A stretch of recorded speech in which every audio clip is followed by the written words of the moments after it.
Yes, you have to work in your business. I know as being business owners, you want to make sure that cash flow is always coming in. I get it. But there comes a point where you got to step away from working in the business for a little bit to start working on the business. And one of the components of working on the business is how secured is this information with the emails, the texts, and the written communication. Because even for myself, I have some clients who will just send me directly their medical information and they want me to forward it on to the underwriter, and if that leaks, could you be fined? Could there even be jail time served if something leaked, if my, what do you want to call it, negligence, right? So I don't want to find myself in this honest pickle because I just had this lack of information of how secure was my data and did a hacker get into my site. Welcome to Plain Talk Cyber. I'm George Bakaloff, your host. On this podcast, we're going to break down complex cybersecurity concepts into easy to understand language so you as a business owner, especially small, medium-sized businesses, you as a business leader can understand how to best protect your business, your data, your online reputation, your customers, everything that concerns you when it comes to cyber attacks and cyber protection. Stay tuned and let's learn together. Well, hello, everybody, and welcome to the Plain Talk Cyber podcast. I'm George Bakaloff, your host, and today I have with me Hannah Kessler. I'm really excited to have you, Hannah. Welcome to the podcast. Hey, man, it's good to be here. Thanks for having me, George. Well, thanks for making yourself available. I know you're busy. I know you travel. You were just sharing with me about some upcoming travel you're going to have from sunny Florida to maybe not so sunny Detroit.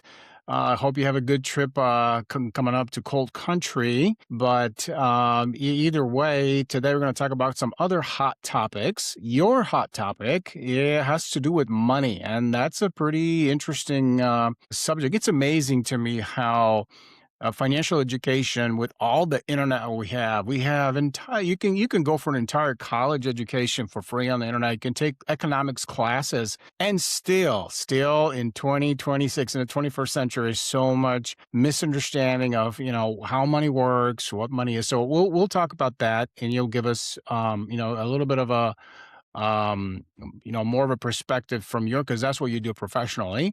Hannah Kessler is a second generation infinite banking concept practitioner. This is a method that Hannah and her father travel around with all over the country to teach how to recycle, recapture, and keep total control of your hard-earned dollars. Hannah has been mentored since a young child about how money really works. She has been implementing the infinite banking concept since she was 18 years old and has been involved in real estate investing since she was 20 years old and now becoming a millionaire in her own right by 24. Her dreams are to continue delivering the message of how money really works, building her real estate empire, becoming a fashion designer, to start her own clothing line and boutique, and one day becoming a brewmaster, owning her own barcade. Well, that's fantastic.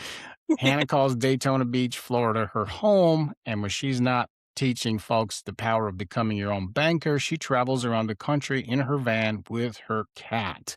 Well, that was a pretty cool and colorful introduction, if you ask me. For myself, I am a certified information security professional, and my specialty, as you and I were talking about before the program, I specialize in helping small and medium-sized businesses with affordable cybersecurity. A lot of people don't know where to start. They don't know. They think it's going to cost a lot of money to secure their business from information security standpoint. And based on my experience in the last decade, over 20 years in technology, but in the last decade, I've realized that it's not so much about the technology as much as it is about a business decision. So security is a business risk.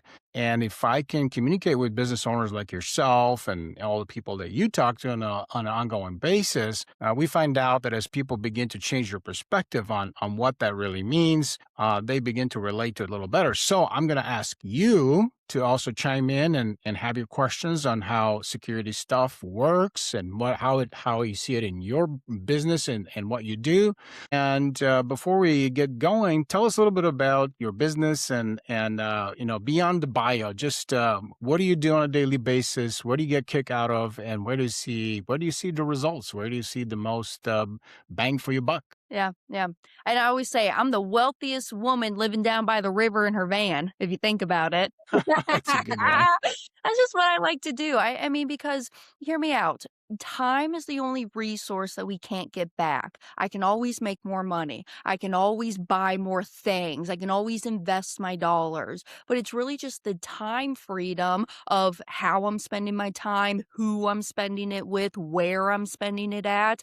That is really the ultimate freedom that personally I'm just trying to create and cultivate for myself. And I think a lot of people are as well. And a lot of us kind of get hung up in a number. Oh, when I hit this retirement age, I'll finally have enough money to do what I want and spend it where I want to spend my time at. And it's like, why does it have to be tied to an age? I really want to get to this freedom number. That number meaning that I have enough cash flow coming in each month, whether it is active income, if you love your business, love what you're doing, or your passive dollars coming in. I want that number to hit my expenses every single month. So then I'm not going through this financial hamster wheel just trying to make ends meet at the end of the month, right? So that's really all that we're after.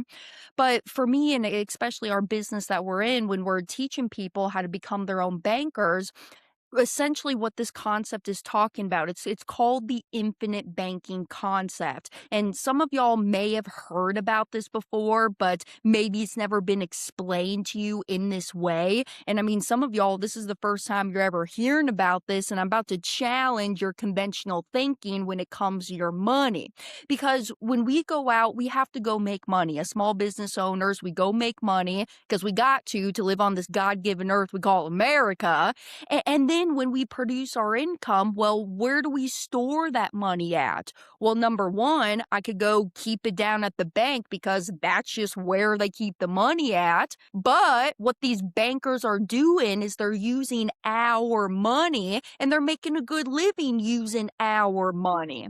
Or number two, I could go dig a hole in my backyard or leave it underneath my mattress. But I don't really want to do that because now I'm losing dollars due to the hidden tax called inflation.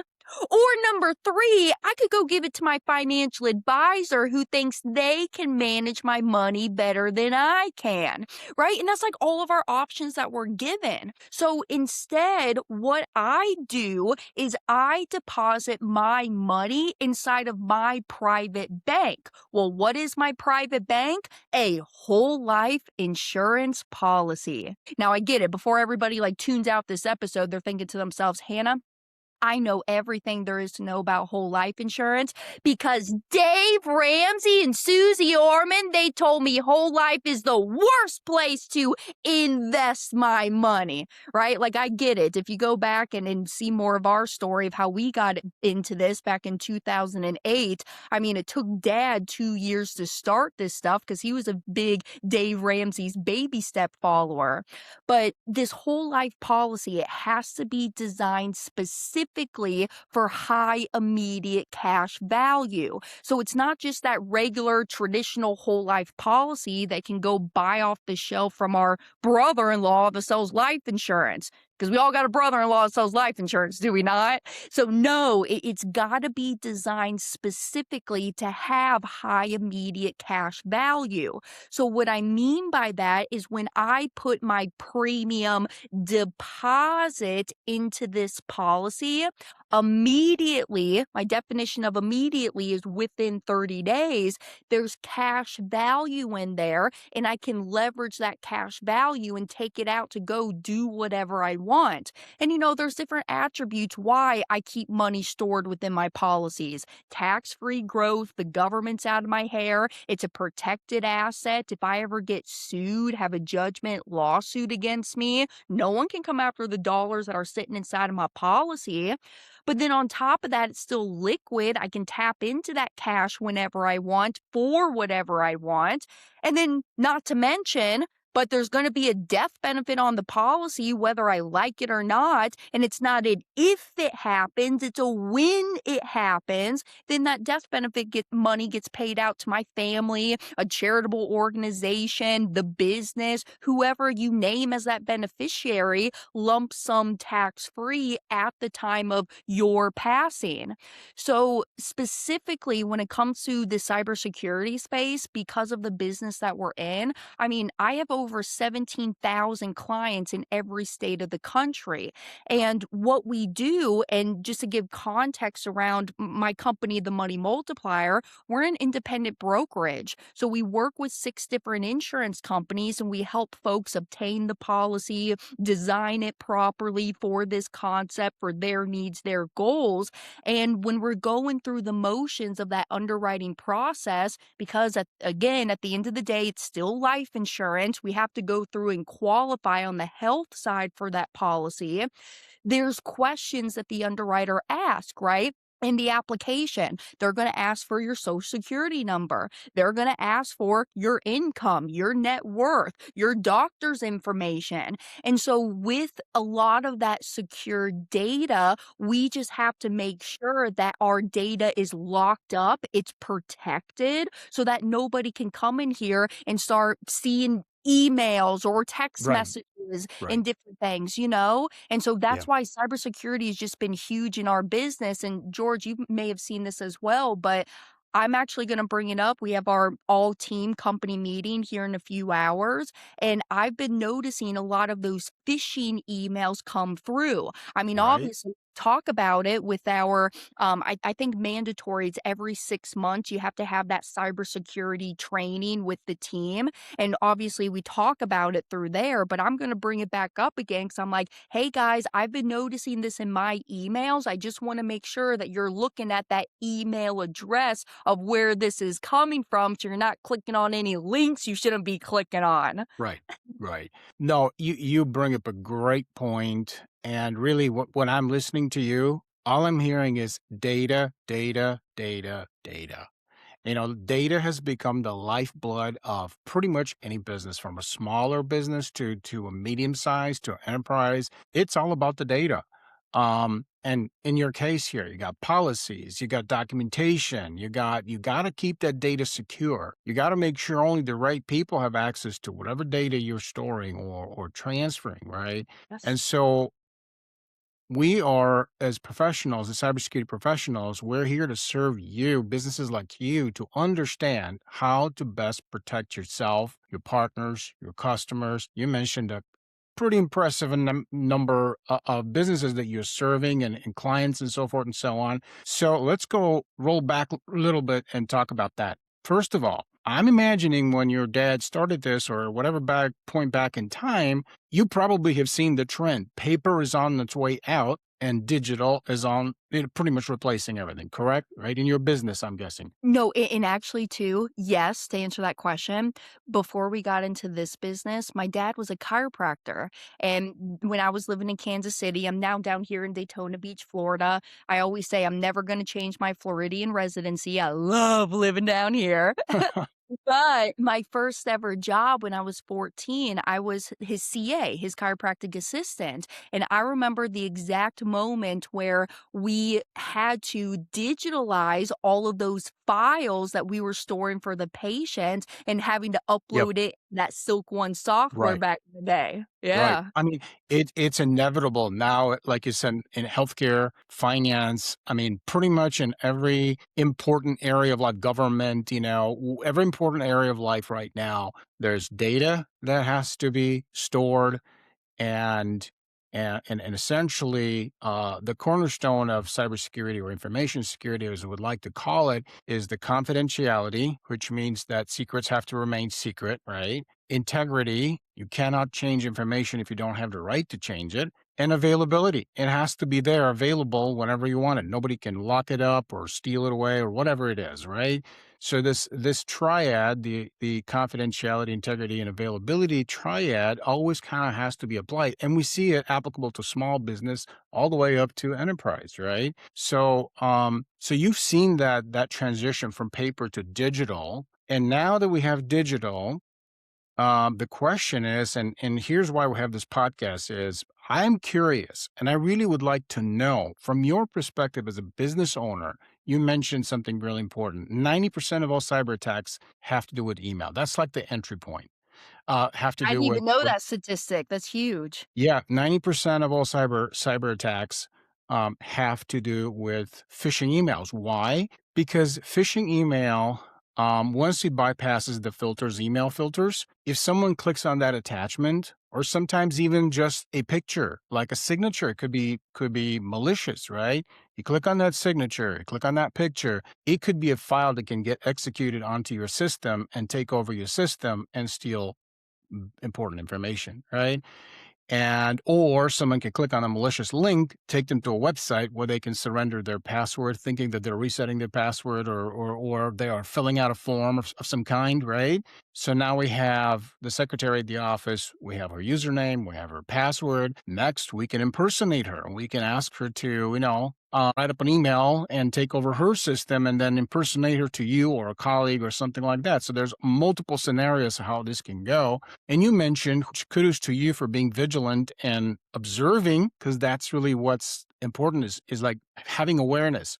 Be aware of your environment, be aware of what's happening. Now, tell me from your perspective, how do you think like your team and other fellow business owners, are they talking about these kind of things? Is this something that concerns people? It is. It is. In my industry, when I am going out to these insurance company conferences or the awards trips and meeting some of my colleagues across the country, people are talking about this. I'm even in a close knit mastermind group where there's three cybersecurity experts just within that mastermind group. And I know in today's day and age, it's coming up more and more, but it's almost like here's where I had to put my perspective on it as you get to a point where, yes, you have to work in your business. I know as being business owners, you want to make sure that cash flow is always coming in. I get it.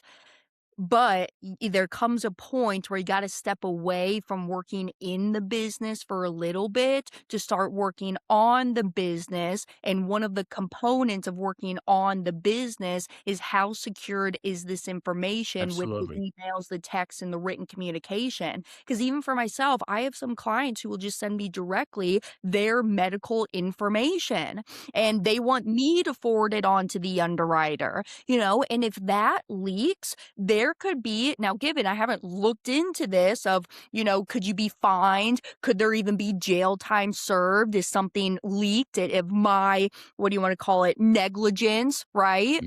Right. So I don't want to find myself in this honest pickle because I just had this lack of information of how secure was my data and did a hacker get into my sites. And I don't know, George, actually a question I want to ask you hmm because I made the shift from going from PC to a MacBook about I don't know, maybe 4 or 5 years ago. And let me tell you, because I'm an iPhone user, I love my MacBook because I can text from my MacBook. But do you agree because I hear a word on the street that MacBooks are more secured within that data just because of the internal hardware, if you will, compared to PC. Is that true, or is that just Um, a I'm not sure that the hardware itself is where that probably we can credit MacBooks with that. I think the reason historically MacBooks have had less problems is because the Mac operating system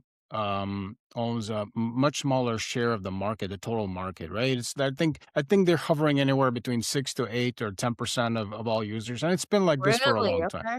Yeah. So for the malicious actors, when they develop a virus, you spend a lot of money. It's like writing up a computer program, right? So when you develop a virus or any kind of malware, malicious software, you want to get the most bang for your money, right? You want, it's like a really true like a business. You invest time and effort. Now you want, as you know, returns, and the biggest return would be where the most users are. So their attention is really not focused so much on the small segment of the population, but they want to go for the 90% they're using Windows, and whatever the percentage of Linux users is also.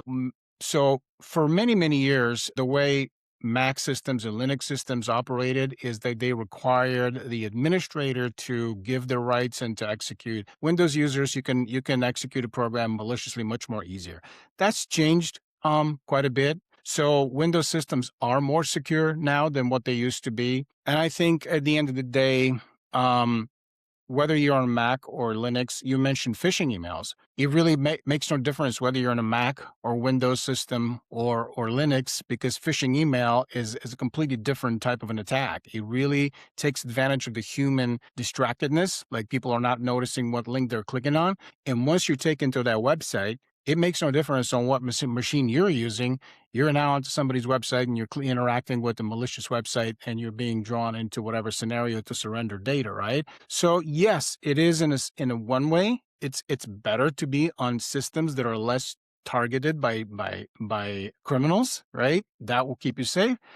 I think they're nice systems. I used to own Macs and I used to be on Macs. Now I'm more of a Linux person, but I use Linux and Windows quite a bit. So I would, if I had my way, I would advise people to be on a Linux system, but Macs are fine too. And George, because if you don't mind me asking you this question too, for emails, obviously, because I'm a marketer, I'm posting Hmm. out my Thursday morning shows, my podcast. My email is everywhere. Sometimes even my cell phone number, which I don't mind because, I'm marketing right now, right? Right.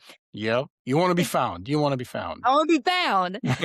Right. And my people who maybe they are small business owners, or maybe they aren't marketing, maybe they are just that word of mouth person. I mean, how are people finding these email addresses to even start phishing? I'm just curious. So great question, by the way, and I really thank you so much, because that's exactly what for us as professionals, we bury our heads into a lot of information to specialize and learn how it works, and then we emerge from these trainings and such, and then we're like we've lost touch with the rest of the world. Like, what do they really care about? Here's your great question. And if I understand correctly, you're like, how would they know to get to me to pitch this email, right? Is that what you were saying? How do I become a target, right? That's the question. Well, you could become a target in many different ways. For example, it could be so there's automated attacks and there's human operators. When it's an automated attack, you are being basically, your information is out on the internet, right? And there's all sorts of databases. For example, let's say LinkedIn got hacked, right? And there's a leak. And so now they have your email and so email and your password go together, right? This database now is being sold on the dark web. When they get the database, now they have your information and they load up all this data into these automations, right? And they start pushing out these systems. They really don't know who you are. They just Mhm. want you to click on that link and go to their website. And once you interact with the malicious website and you surrender your email and password, think that you're resetting. Like sometimes you click on the link and you go to a website and it looks like a Microsoft or a Google, totally legitimate, built the same way. And you're like, hey, reset your password right here. So now you just put in your actual email and actual new password. Well, they have that. Once they get that information, then they start trying banks, then they load up on different tools. It's a mix between human operators and machines that are kind of like spraying these attacks. They're sending out these campaigns and see who bites. It's really a numbers game at the end of the day, too. So there's many different ways. You could become a target through a competitor. Somebody might just hire somebody on the dark web and say, hey, I can get this person to surrender their email. Oh my God. Yeah, gosh. you can go on the dark web and you can hire. You don't even have to be technically capable. You can just go on the dark web and hire somebody to execute an attack on a competitor or somebody who you don't like or whatever. So there's many different ways, but I think it's easiest just to understand that the bad guys really know how to use automations, and they're really good at that. Especially now with AI, the emails are getting really good. The language we used to in the past say, okay, our systems would read an email and analyze the language and say, this language is funny. It's somebody from China trying to write an email in English. But now it doesn't work because the AI writes perfect emails. So we can't even catch them that way, right? So it's a constantly evolving and changing game. And that's what myself and people like me do. We love to come alongside businesses like yourself. And instead of you hiring somebody full-time who does this, we just on a limited basis, whatever the scope of the engagement is, we're like, okay, hey, I can be here available for you and help you design your defenses, understand what you're dealing with, understand the systems you're managing, see how much risk there is, and build it up in such a way that you lower the risk. You're in risk, right? Basically, what you do also has to do with financial risk, I was right? just thinking it too. So essentially, like one of my mentors like to say that cybersecurity is a sexy term for risk management. I mean, you're managing risk. You can never eliminate the risk, but you can lower it, right?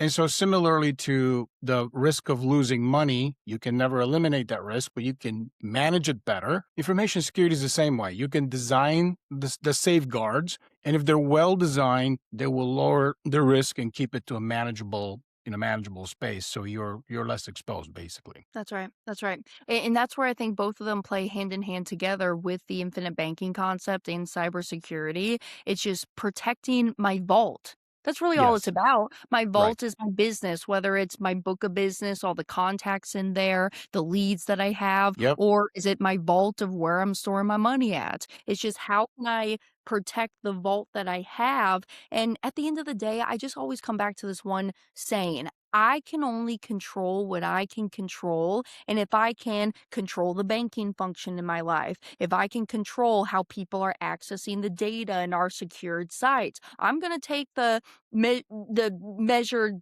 steps so that I am protecting this, so that I'm not finding myself in this big blow up of a dumpster fire flames, you Right. know?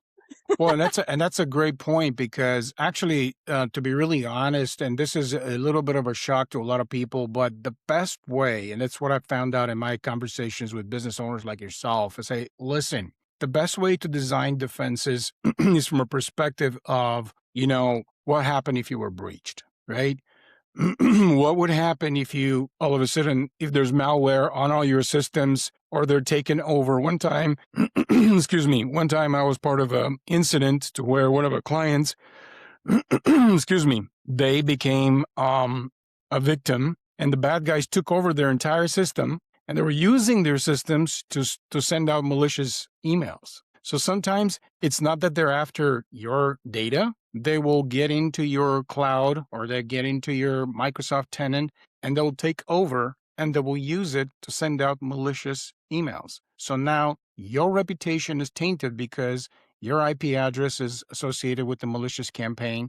Your emails can't go and can't get to where you're sending them. You see, so there's all these different scenarios, and a lot of business owners are like, oh, wait a minute. Yes, the question is, what would you do if you were hacked? What would you do if there was a compromise? And it's really about resilience. How quickly can you recover? Have you practiced? Have you tested those recoveries? Right?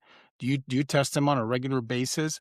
Because a lot of people just really don't know. Where do I even begin? The most frequent question that I hear is, where do I begin to even find out how much risk I have and then what I need to do about it? Does that make sense? Yeah, that makes sense. And for me, it would say, hey, call George, see what's happening, see Right. where, because leave it up to the experts. You know what I mean? I mean, I, Well, the same way I would not want to do my taxes. I'm hiring somebody, so I'm like, I'm not going to learn the tax code. You know what to do with those things, right? I mean, it's exactly along the same lines. You have a doctor, you have financial experts, you have people who are developing expertise in a certain domain. And then for a fraction of the cost, I can hire them on a whatever basis and say, hey, come and help me. Because you know what, Hannah, the other thing I'll tell you, you mentioned a little bit of a history. What your dad used to be in chiropractic, and then he transitioned into something else. And sometimes business owners come and like, hey, we're just a 3 people startup. Does that make sense to have you come and help us? Absolutely, because if you design your information systems early on the right way, your processes, it's not just technical, it's administrative processes as well, right? I'll give you another example, and another type of attack is called business email compromise, where there is an impersonation as somebody impersonates a vendor. So now you're getting a fake invoice, and now you're going to make a wire. And once that wire hits a bank, you mentioned banks, right? Well, one thing about banks is that when the bad guys have money wired, they know how to move quickly from one bank to another to another. And once that money leaves your bank and goes to another bank, it is extremely difficult, almost impossible to get your money back. Get it back. Yeah. You Yeah. know what I mean? And so business email compromise, meaning that impersonating a vendor and then executing, acting on a malicious invoice and sending a wire, is a scenario that I've been part of personally with clients with these types of attacks. And I say to people, it's best to build it the right way from the get-go, because if you don't build your defenses well administratively and technically from the get-go, guess what happens? With time, you accumulate what we call technical debt. Things just evolve. It's like a snowball effect where new things happen. You buy new systems and you buy licenses that you don't know how to use. You buy these defenses, but you don't know how to configure them. So it becomes this, technological snowball, technical debt situation. And you're like, well, we bought all these licenses. Why do we get hacked? Because they were not configured, because someone didn't come in and tell you, get rid of this and bring this on. You know what I mean? And that's why we're on a mission. And I'm saying I'm part of a community of information security professionals like myself that we work with government, small businesses, enterprise. We're on a mission to help business owners understand, hey, better to start somewhere. The worst thing you can do is not to do anything. I can tell you That's that it. right now. We are so aligned. I use that all the time. Right, right. Isn't that true though? Whether it's in your domain, saving or investing, the worst thing you can do is not to do anything about it. And so the same with information security. The worst thing you can do is just to let things just pile up and accrue that technical debt. You're becoming more and more vulnerable because you're buying new systems and information is increasing. So that's why I'm teaming up with businesses like yourself and others to say, hey, when that day comes and you want to know what I need to do to get my house in order, give me a call. Let's sit down and talk, and let's see how we can get you on a plan to basically get yourself out of this to a good place where risk is managed well, if that makes sense, right? Yep. Yep. And even for ourselves, like, let me ask you, if you do have a team members, it doesn't matter if it's 3 employees or up to 1,500, how often do you suggest people to bring this up in communication? I know for us, it's every 6 months mandatory, but do you do For more than awareness training? Yeah. awareness training? Awareness training is a big deal because we look at people and sometimes we call people, employees, team members, the human firewall. And that is the most vulnerable firewall. Like you can configure technological firewalls and say, senders from China can't get through and so forth and so on. But the human can click on a link and then it just opens up the floodgates and nothing else works. Basically that overrides everything else. So different people approach it differently, but I would say from my experience, a well-managed ongoing awareness campaign, you would probably run, every 3 months. Once a year is quite insufficient. I would say you need to have like a quarterly email go out and train people. We also do simulations. There's a way to do a simulation. So you send an email that kind of looks like a phishing email, but it's the good guys are sending it, obviously, right? So we can do also We simulate. test. Yes, yes. So it's actually a phishing email, but it's sent by the good guys to test how much people will respond to that. And then we can see you need to maybe run it for about a year. And then if you do these like quarterly campaigns, then you have 4 quarters. You kind of say, you know what? We have 2 team members that always just seem to be clicking on those links. It's not about reprimanding them. It's just sitting down and saying, you know what? Let's talk a little bit about this. It's not good to shame people. It's not good to scare people into this. It's just good to open their eyes to the importance of what this is. So I think a well managed campaign, depending on the size of the organizations, I have clients who run them constantly. Pretty much every month they have something. I've worked with clients who do more like the semi-annual or annual. It kind of depends. That's the job of the information security manager to work with leadership, because leadership, the business owner, if it's a business owner who says, "Nah, I don't want none of that stuff. I just want to do something for compliance, just to have the for the cyber insurance," asks a question, "Do you do information security awareness campaigns?" I just want to check that box. That's it. And I would say it's better than nothing. It's probably not very effective, but if you're that type of business owner, okay, fine. But you're not really training your people. I would say to actually train your people is just a lot of information. So I would just probably say quarterly, bi-monthly even. So Okay. No, that's good. Because even with the home office of these insurance companies, I mentioned we work with 6 different mutually owned companies, and a big thing is they have to train their sales desk, the underwriters, the case managers on the proper lookout for even money laundering. I mean, that's a yes, huge one within the life insurance space. And if they're not having a close magnifying glass look at some of these cases that come through, they could totally erupt themselves because of the employees within that business is not doing their own due diligence. So, and it's absolutely. hard. I know y'all. I know as being business owners, it's hard to find that good help. But I think when you start to invest back into the business and thus then investing back into your employees, you'll Yeah. start to notice they stick around and they I think, stay. They stay yeah, long.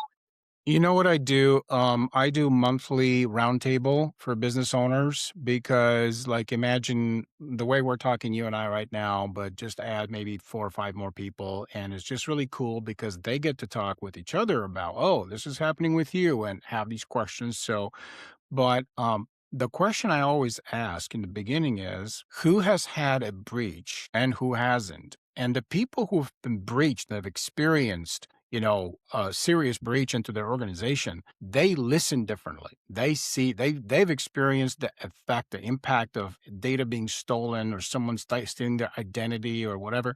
And so it's kind of like for people who have never really experienced this, is more of a theoretical, maybe it would happen, but a well prepared business would take cybersecurity risk and just make it part of business risk, because you have all kinds of different risks. It's just one of the risks, right?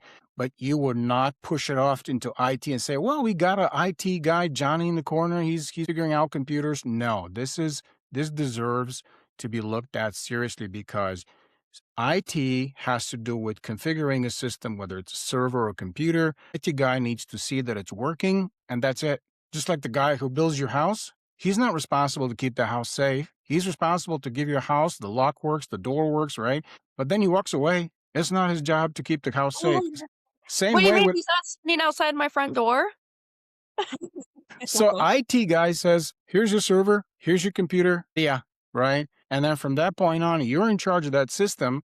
And now, what are you going to do about keeping that secure and making sure that it's keeping up with all the different new things that they keep coming up with new things? It's been said that bad guys need to be right only once. We have to be right all the time, because one slip and we're done. Well, it's been lovely talking to you, and I really appreciate some of the very poignant questions you had.